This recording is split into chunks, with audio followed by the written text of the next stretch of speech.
जय श्री राधे कृष्ण। आप सभी का हमारे YouTube चैनल पे बहुत बहुत स्वागत है।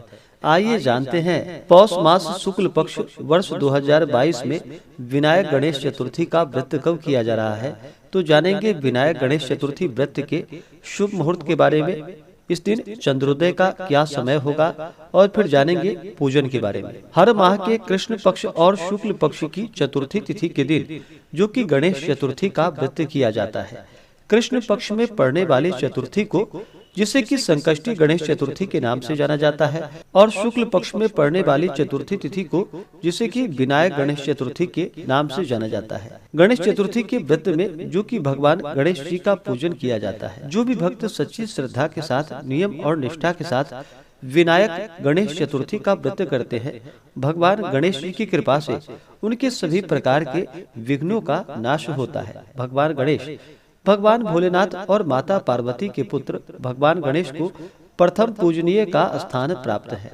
किसी भी प्रकार के शुभ कार्य या मांगलिक कार्यों में सबसे पहले भगवान गणेश जी का पूजन किया जाता है। संकष्टी गणेश चतुर्थी व्रत के दिन, इस दिन जो कि भगवान गणेश जी का साथ में माता दुर्गा का पूजन किया जाता है और फिर चंद्रमा को अर्घ्य देने के बाद ही इस व्रत को पूर्ण माना जाता है। विनायक गणेश चतुर्थी का व्रत जो भी रखते हैं उन्हें चाहिए कि इस दिन सुबह उठ करके नित्य क्रियाओं से निवृत्त हो करके गंगा नदी में या घर के नहाने के पानी में थोड़ा सा गंगा जल मिला करके स्नान करना चाहिए। शुद्ध वस्त्र धारण करके व्रत का संकल्प लेना चाहिए और भगवान गणेश जी से प्रार्थना करनी चाहिए कि हे भगवान गणेश, हे विघ्नहर्ता गणेश, आज मैं विनायक गणेश चतुर्थी का व्रत रखने जा रहा हूँ या रखने जा रहे हूँ। यह व्रत मेरा सफलता पूर्वक पूर्ण हो, आप हमें आशीर्वाद प्रदान करें। इस प्रकार से भगवान गणेश जी से प्रार्थना करें। आपके मन में जो भी इच्छा हो, जो भी कामना हो, वह भगवान गणेश जी से कहें और इस दिन भगवान गणेश का सुबह और शाम के वक्त पूजन करना चाहिए। विनायक चतुर्थी के दिन जो कि दोपहर के समय में भी पूजन करना चाहिए और चंद्रोदय होने पर चंद्र देवता को अर्घ्य प्रदान करना चाहिए। उसके बाद फिर व्रत को पूर्ण माना जाता है। इस दिन सुबह से लेकर के शाम तक इस व्रत को धारण करना चाहिए। शाम में चंद्रमा को अर्घ्य देने के बाद फिर व्रत को पूर्ण करें। तो आइए जानते हैं विनायक गणेश चतुर्थी व्रत के शुभ मुहूर्त के बारे में। विनायक गणेश चतुर्थी का व्रत इस बार जो कि 26 दिसंबर 2022 दिन सोमवार को विनायक गणेश चतुर्थी का व्रत किया जा रहा है।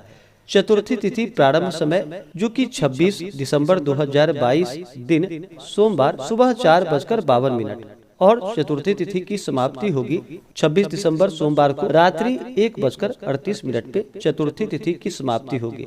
इस दिन चंद्रोदय का जो समय होगा वह समय 26 दिसंबर को सुबह 9:32 और चंद्रास्त जो कि रात्रि 8:34। चंद्रोदय व्यापनी के अनुसार जो समय प्राप्त हो रहा है वह समय 26 दिसंबर 2022 दिन सोमवार को प्राप्त हो रहा है। तो इस दिन इस व्रत को रखा जाएगा और इस दिन भगवान गणेश जी का जो कि रात्रि 8:34 से पहले ही भगवान गणेश जी का पूजन कर ले और चंद्र देवता को अर्घ्य प्रदान करे, क्योंकि फिर रात्रि 8:34 पे चंद्रास्त है, चंद्रमा अस्त हो जाएंगे। इस कारण से इससे पहले ही पूरे विधि विधान के साथ भगवान गणेश जी का पूजन करे। विनायक गणेश चतुर्थी के दिन योग जो कि हर्षण योग रात्रि 9:03 तक, उसके बाद वज्र योग होगा।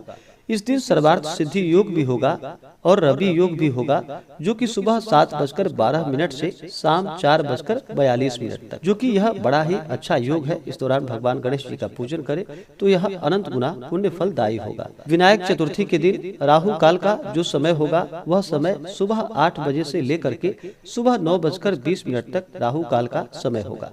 राहु काल समय के दौरान कोई भी शुभ कार्य या नया कार्य नहीं करना चाहिए, यह लाभकारी नहीं होता है, तो इस बात का ध्यान रखें।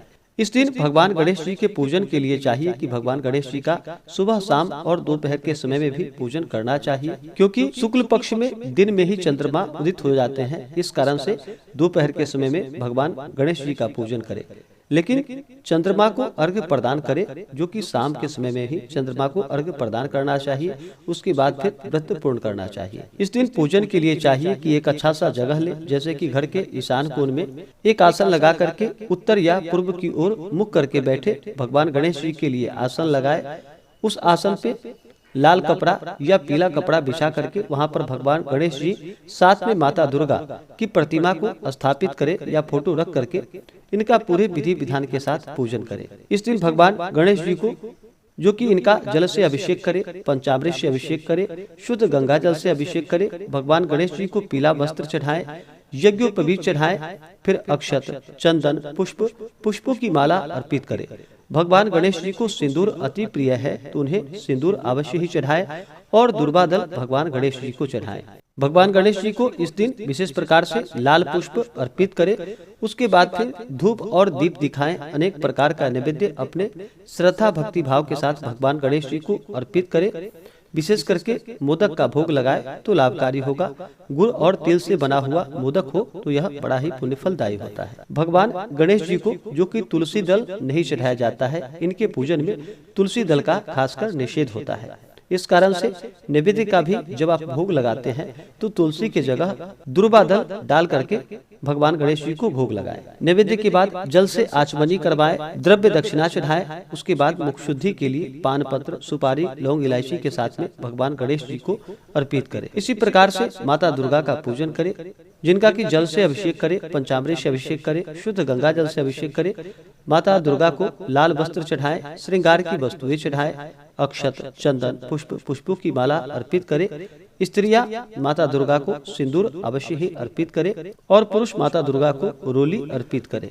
फिर धूप दीप दिखाएं, अनेक प्रकार का नैवेद्य अपने श्रद्धा भक्ति भाव के साथ ऋतु फल जो भी हो माता को अर्पित करे। उसके बाद जल से आचमनी करवाएं, द्रव्य दक्षिणा चढ़ाएं, मुख शुद्धि के लिए पान पत्र, सुपारी, लौंग, इलायची के साथ में अर्पित करे।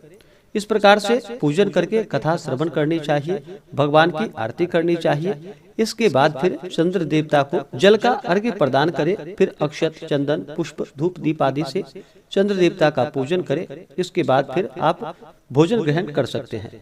व्रत के दौरान जो कि शुद्ध और सात्विकता का पालन करना चाहिए। इस दिन उपवास रहते हुए व्रत को धारण करना चाहिए। जो उपवास नहीं रह पाते हैं वो एक समय फलाहार ग्रहण करे और सुबह से लेकर के शाम तक इस दिन भक्ति भाव के साथ समय को व्यतीत करना चाहिए। व्रत के दौरान किसी के ऊपर क्रोध नहीं करनी चाहिए। अपने मन में किसी के प्रति ईर्ष्या या द्वेष का भाव नहीं लाना चाहिए। ब्रह्मचर्य का पालन करना चाहिए। तामसिक वस्तुओं का प्रयोग बिल्कुल भी नहीं करना चाहिए। इस दिन ओम गंगणपतये नमः इन मंत्रों का जप करना चाहिए। इस प्रकार से जो भी भगवान गणेश का पूजन करते हैं, कथा श्रवण करते हैं, भगवान गणेश जी की कृपा से सभी प्रकार के दुख और कष्ट दूर होते हैं तथा सुख और समृद्धि की प्राप्ति होती है। तो आशा करता हूँ कि यह जानकारी आपको अच्छा लगा हो। ऐसे ही ज्ञानवर्धक जानकारियाँ प्राप्त करने के लिए हमारे इस चैनल पे अगर आप नए हैं तो चैनल को लाल बटन दबा करके सब्सक्राइब करें, साथ में बेल आइकन घंटी को दबाएं ताकि मेरे वीडियो का नोटिफिकेशन आपको समय से मिलता रहे। वीडियो को लाइक करें, शेयर करें, सुखी रहे और स्वस्थ रहे। जय श्री राधे कृष्ण। धन्यवाद।